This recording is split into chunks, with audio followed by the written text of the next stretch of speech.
وسهلا بكم. النهارده ان شاء الله هنتكلم عن احدث حاجه في تشخيص وعلاج الشخير وانقطاع التنفس اثناء النوم. انا دكتور احمد ياسين بهجت، استاذ مساعد انف واذن وحنجره واستشاري جراحات الشخير وانقطاع التنفس اثناء النوم في كليه الطب جامعه اسكندريه.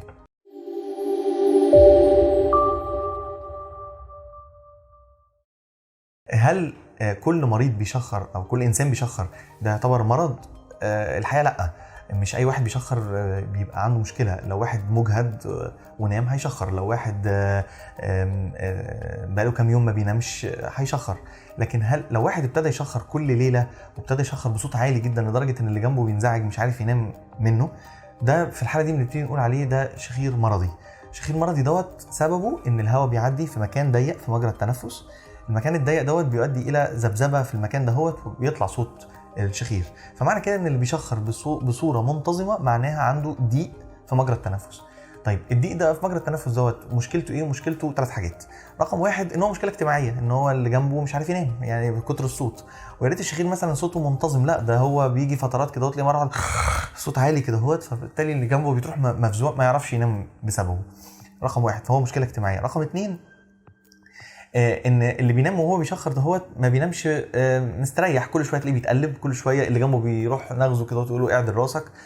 فبالتالي بيرسي ان هو طول ما هو نايم بالليل مش عارف ينام، بيصحى ويتقلب كتير ويخش التويليت كتير، ويصحى بالنهار مصدع ما نامش كويس وعايز ينام تاني. فجوده الحياه او كواليتي اوف لايف دلوقتي باظت.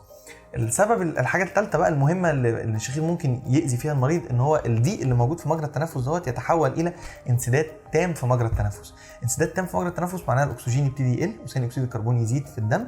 لازم المريض ساعتها بقى يا اما يصحى يا اما على مدى طويل متعرض اثناء كل ساعه في النوم لنقص في الاكسجين. نقص الاكسجين اللي بيحصل في كل ساعه من اثناء النوم ده ممكن يؤدي الى ارتفاع في ضغط الدم، ارتفاع نسبه السكر في الدم، زياده فرصه حدوث جلطات في القلب او في الرئه او في القدمين او في المخ.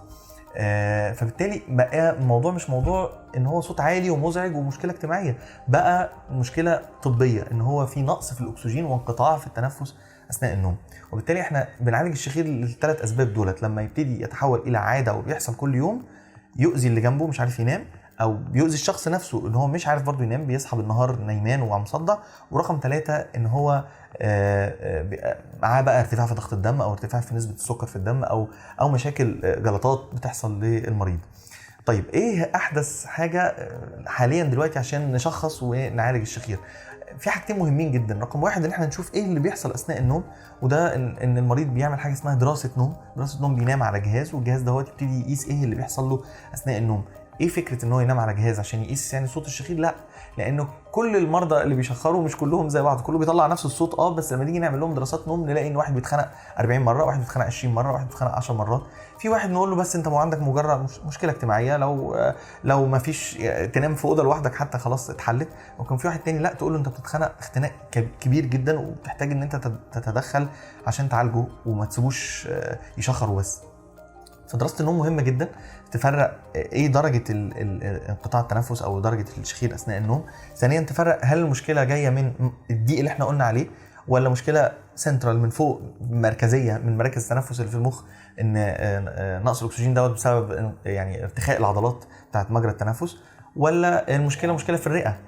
طب تفرق في ايه؟ هي فين المشكله؟ تفرق في التدخل. احنا كنا زمان لما نيجي نعالج الشخير اي واحد بيشخر نقول له انت محتاج تعمل عمليه رفع سقف حلق او تعمل عمليه لحميه، استئصال لحميه. مش كل الناس بتستجيب لكده ومش كل الناس عندها نفس المشكله. فعشان كده دراسه النوم بتستبعد الناس اللي هي ملهاش عمليات اصلا، اللي عنده مشكله في المراكز التنفس اللي في المخ او عنده مشكله في الرئتين علاجه مش عمليات.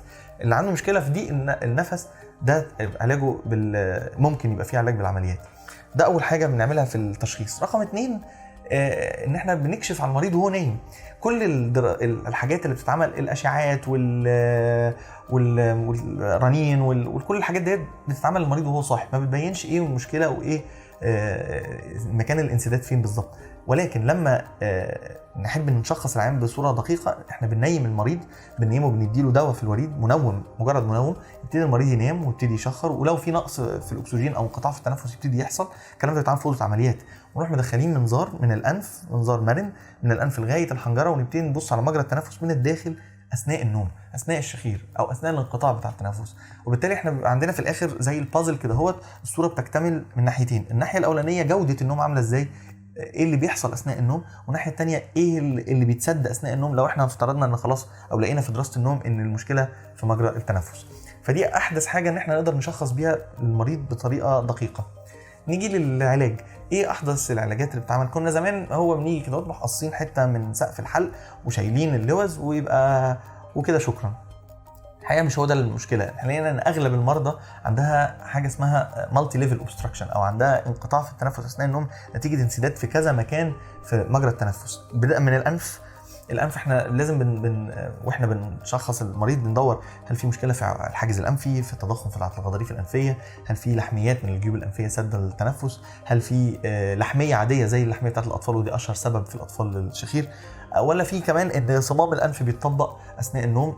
ولازم لو بناء على التشخيص دوت نعالج ايه السبب اللي حصل عشان الانف تنسد. نيجي بعد كده هوت مجرى التنفس اللي هو العلوي اللي هو او البلعوم الفموي ده هوت، هل في لوز كبيره سد مجرى التنفس؟ هل في ارتخاء في سقف الحلق؟ وده اللي كان بيتعمل بس زمان. شوف دي واحده من الاسباب، لكن بقيه الاسباب لسه عاملين نقولها اهو. هل في جدار البلعوم ذات نفسه بيتطبق على بعضه من الجنب؟ فكل حاجه من دول بيبقى ليها تدخل جراحي، ان احنا نوسع مجرى التنفس، وان احنا لو احتاجت الموضوع ان احنا نشيل اللوز عشان ناخد العضلات بتاعه البلعوم ونوسع بيها البلعوم، وبالتالي سقف الحلق يتشد، مش بس مجرد ان احنا نشيل جزء من سقف الحلق. هل بعد كده ننزل تحت بالمنظار واحنا بنشخص، يعني لان العلاج بيبقى بناء مهم قوي على التشخيص. هل في تضخم في قاعده اللسان وبالتالي احنا ممكن نقدر نصغر قاعده اللسان؟ هل هو ارتخاء بس في عضلات اللسان وبالتالي احنا ممكن نعمل ستيفنينج او نقوي عضلات اللسان؟ ولا هل في كمان بعض 15% من الناس ممكن دول كمان ما بيشخروش، بيتخنقوا اثناء النوم، نيجي نلاقيهم يقول لك انا بتخنق وبصحى وبتفزع وبحلم بكوابيس، وممكن الشخير صوته مش قوي، ما عندوش مشكله ولا في المناخير ولا في سقف الحلق، ولكن عنده مشكله تحت في لسان المزمار. فنلاقي لما نيجي نبص بالمنظار نلاقي لسان المزمار بيتطبق بيسد مجرى التنفس، وبالتالي لو احنا صلحنا ورفعنا سقف الحلق وعملنا الانف وكله وسيبنا لسان المزمار دوت هيفضل المريض يتخنق اثناء النوم. ودول 15% مش نسبه، مش زيرو، مش نسبه كبيره، بس موجودين وبنشوفهم كتير بالذات اللي وزنه مش كبير. وبالتالي ان التشخيص السليم هو ده يؤدي الى التدخل السليم. في بعض الناس ان احنا نقول لهم ان انت مالكش عمليه او ما تعملش عمليه، انا شايف ان ده حل يعني جذري، بدل ما هو يتعرض لعمليه وفي الاخر ما يجيليش نتيجه كويسه. الناس اللي هم محتاجين تدخل جراحي زي ما قلنا ان المنظار اللي هو اثناء النوم ده ممكن يقول لنا فين مكان السدد وبالتالي ايه اللي ممكن نصلحه. اخيرا بس هقول حاجتين، ان احدث حاجه بتتعمل دلوقتي ان احنا نشد بيها سقف الحلق او نوسع بيها البلعوم اللي هي خيوط البربط. خيوط البربط دي خيوط خدناها فكرتها من دكاتره التجميل، بيشدوا بيها الوش، بيدخل الخيط من هنا اهوت يطلعه من هنا اهوت فالوش يروح مشدود. احنا بنعمل نفس الموضوع بس في البلعوم، بندخل الخيط من احد العضلات ونثبته في احد الاربطه اللي موجوده في البلعوم وبالتالي نوسع بيها البلعوم. ده بيخلي العمليه اسرع ونتائج احسن وفرصه الاستشفاء اعلى. الحاجه الثانيه برضو اللي في الجديد في الموضوع ان نسبه نجاح عمليات الشخير بالمناظير اللي هي العمليه من الداخل حوالي 90%. في 10% من المرضى لو في اختناق جامد قوي بنحتاج ان احنا نوسع البوكس نفسه، الجمجمه ذات نفسها، ان احنا نشتغل على العظم بتاع الجمجمه ونوسع مجرى التنفس. في الاخر عايز اقول ان يعني معظم الناس بتستجيب كويس قوي للعلاجات.